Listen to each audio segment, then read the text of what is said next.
Hi guys, welcome to the Gods of Game channel. In today's video we will introduce you to 10 amazing upcoming games in the world of gaming. In this video, you will get familiar with the games that are going to be released in the future. So, stay with us and don't miss out on these incredible games. Number 10, Assassin's Creed Mirage can be considered a love letter to the adventures of Altair and Ezio in many ways. The game takes place in a smaller and more densely packed world, with its main attraction focused on stealth and parkour movements. Killing target characters, or rather assassinating them, can be done in various ways, allowing players to showcase their skills. Naturally, if the scope of the game were a bit larger, we would have to wait longer for its release, as Ubisoft is not a company that would milk its game with unnecessary and unimportant sections. All parts of the game have been accompanied by high attractiveness and excellent design, which is almost noticeable in all Assassin's Creed collections. Without going into introducing the game, it can be said that Assassin's Creed Mirage 2023 took place in Baghdad, where we will witness new characters and the return of old beloved characters. Undoubtedly, this game has brought a new approach to the foundation of the game, as the main reason for the popularity of this series has been the use of role-playing and action attractions in game structures, allowing the gamer to advance the game narrative in a stealthy manner. This can be an evolutionary trend in Assassin's Creed Valhalla. Mirage also introduces some brand new animations for hidden blade assassinations, and various gadgets and traps, such as smoke bombs and throwing knives, are available to the player, along with the ability to upgrade some of their stealth tools. In addition to these features, you also have access to your trusty eagle companion, Enkidu, which performs similarly to previous versions of the game. The mark and execute mechanism from Splinter Cell Conviction is also available to the player, allowing them to stealthily take out multiple targets at once. During the cinematic trailer for this title, we saw Basim using his parachute after assassinating his target, paying direct homage to the rituals introduced in the first installment. After that, Basim sees a strange, shadowy creature, and it is easy to discern that he is frightened by its presence. This creature is called Jinn, and it is said that we will see its presence throughout the game and in many of Basim's memories. According to available information, Jinn will have a significant impact on Basim's growth during the game, and its presence holds a special meaning. Overall, based on these statements and information, we will likely see extensive changes to the previous formula of the franchise, and we will have to wait and see how the developers improve and modernize the gameplay of the original titles.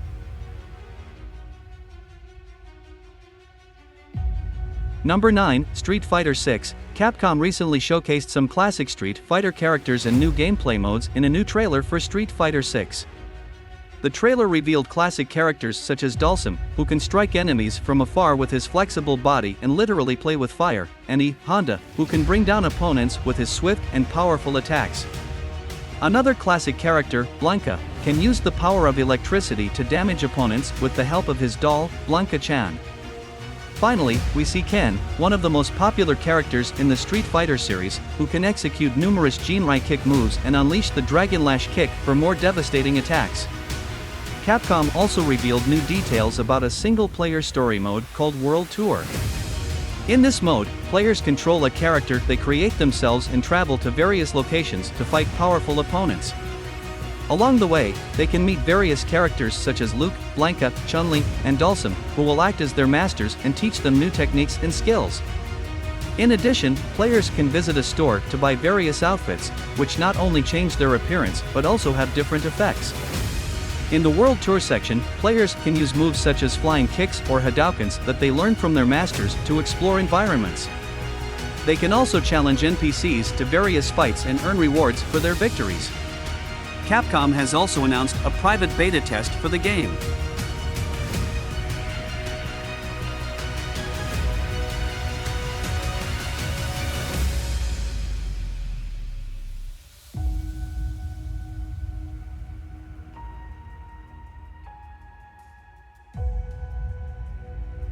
Number 8, Suicide Squad: Kill the Justice League is a cooperative shooter game for up to 4 players, set after the Batman Arkham trilogy in Superman's Metropolis. Brainiac controls the city, and Amanda Waller assembles the Task Force X team to kill the Justice League members who are believed to be under Brainiac's control. The team includes Harley Quinn, Captain Boomerang, Deadshot, and King Shark. The gameplay involves switching between characters and using their abilities to complete missions in an open-world structure. The game is developed by Rocksteady Studios and set for release on PlayStation 5, Xbox Series X/S, and PC in 2022. Other DC characters like Gizmo, Penguin, and Wonder Woman make appearances, and Batman's death and absence are suggested. The gameplay that has been released so far from Rocksteady's new title, Suicide Squad: Kill the Justice League, focuses heavily on cooperation, movement, and shooting in the game. For example, Harley Quinn uses a gun that fires hooks onto bat-like platforms, allowing her to fly and jump. Captain Boomerang uses special technology that acts like a shield. Deadshot flies using a jetpack and also uses it as an efficient weapon, while King Shark uses his high jumps and speed to deliver heavy blows to the surrounding space and enemies. The Task Force X team uses these abilities to fight Brainiac's forces and create unparalleled action scenes.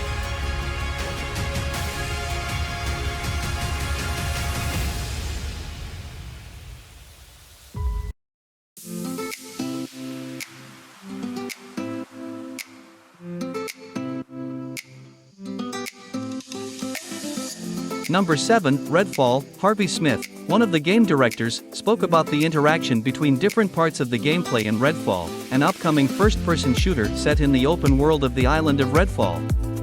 The studio behind the game, Arcane, has a good track record of creating games with beautiful stories, and they want to showcase their best storytelling yet in this game. The progression of the game's stages is similar to Dishonored, which is also created by Arcane, so if you're familiar with those games, you know how beautiful and creative Redfall is going to be. Based on the images and trailers we've seen, the game has a combat system similar to Deathloop and supernatural abilities similar to Dishonored, and its environment design is also reminiscent of Prey. Overall, the game looks very interesting, especially the cooperation that can take place between the 4 playable characters, who are interestingly complementary to each other. Harvey Smith mentioned that the stealth system in the game is very helpful, and players can defeat their enemies stealthily or start a better fight position. The game is not meant to be entirely stealthy, but this system is a significant part of the game. They love this system because the artificial intelligence that both sees and hears can create an interesting dynamic system for players. It's crucial to use various game weapons and take advantage of enemy weaknesses. All of these create a very creative tactical system that players must use to fight against the vampires in the game. The game takes place on an island called Redfall, which is actually a fictional city located near the coast of Massachusetts, USA. Redfall is not Arcane's first open-world game, but it is certainly their largest.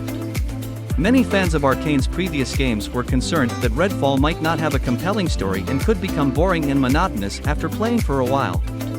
Harvey Smith addressed this concern by saying, "There's no need to worry. The story of the game is told through both events and the game environment. When you're walking down the streets, you can see people's lives and the events happening in their lives, and gradually understand the story and the focus of the game. Searching homes, facing vampires, and looking for various equipment and resources are necessary for a complete game experience."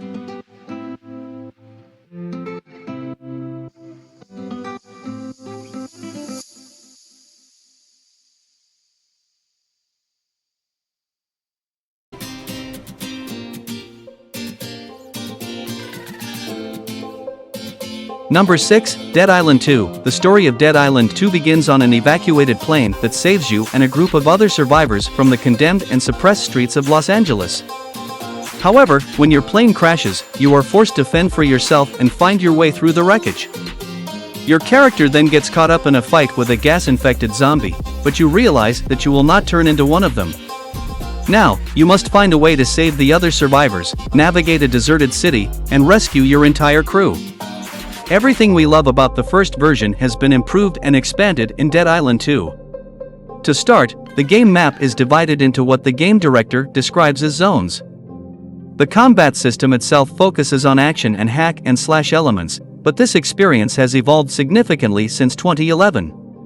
So far, the private beta of the game has been made available to the media twice, and both times, it has been well received. One of the aspects that critics praised was the incredibly detailed and graphic gameplay, which adds to the feeling of excitement and fear. You collect skill cards that allow you to create a set of customized abilities, which you can change at any time. From flawless gaps that confuse enemies to shouts for improving your health, there are many ways to customize your gameplay experience. Dead Island 2 is an upcoming action co-op game developed by Deep Silver. The game was announced at E3 2014 and had remained quiet for some time, but Deep Silver has released several new trailers for the game. Dead Island 2 aims to be the best in combat, and it does so very well. Deep Silver describes the combat in Dead Island 2 as the most intense and terrifying first-person experience possible with the flesh system. Expect a lot of weapons from the 6 playable characters in Dead Island 2, each with their unique dialogues and specialized skill cards. Even better, each character's abilities are entirely customizable, and the skill system is also uniquely designed. The environment of Dead Island 2 is fully immersed in blood in Los Angeles. Dam Buster allows us to explore some of the city's most iconic locations, from the hillsides of Beverly to the Venice Beach and beyond.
Number 3, Star Wars Jedi: Survivor is set to portray a darker world than the first installment, and given the timeline and the events of the story, this is natural.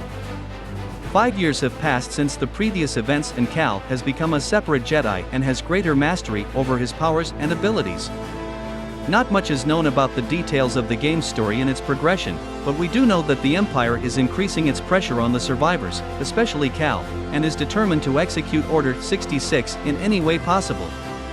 As the developers have said and we have seen in the game's trailers, we are witnessing wider areas and more detailed battles that have largely reduced the limitations of the previous installment and turned it into a full-fledged adventure game.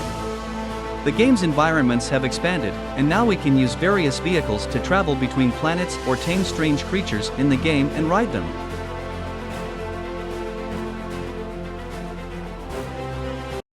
Number 2, The Legend of Zelda: Tears of the Kingdom. Nintendo has shown several trailers for the upcoming game, which is similar to Breath of the Wild in that it offers a vast open-world environment, but with the added feature of Sky Islands. The focus of the game is on the sky and flight, inspired by the Wii-exclusive game Zelda: Skyward Sword, which is now also available on Nintendo Switch. The latest trailer showcases the expansive world of Hyrule, where Link and other characters unite to defeat Ganon. Zelda also appears in the game, but it's unclear how much she will be involved. Crafting and building are a significant aspect of Tears of the Kingdom, allowing you to combine your weapons with various objects in the environment. You can also create various vehicles and machines.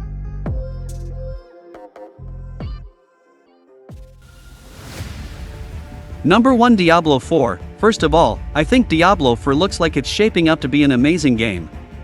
The graphics and art style are absolutely stunning, and the world itself looks incredibly immersive and detailed. I love the dark, gothic vibe of the game, and I'm excited to explore all the different areas and environments. One thing I'm really looking forward to is the new character customization options. It's great that players will be able to choose from a variety of different classes and customize their characters to suit their playstyle. I'm also intrigued by the idea of talent trees, and I'm excited to see how they will work in the game. Another thing that has me excited about Diablo 4 is the return of multiplayer. It's always more fun to play with friends, and I think the new co-op features sound really promising. I'm looking forward to teaming up with my friends and taking on all the challenges the game has to offer. Overall, I think Diablo 4 has a lot of potential, and I can't wait to get my hands on it. It's clear that the developers have put a lot of time and effort into making the game the best it can be, and I'm excited to see how it all comes together. If you enjoy our content and want to see more, don't forget to hit the like button and subscribe to our channel for regular updates.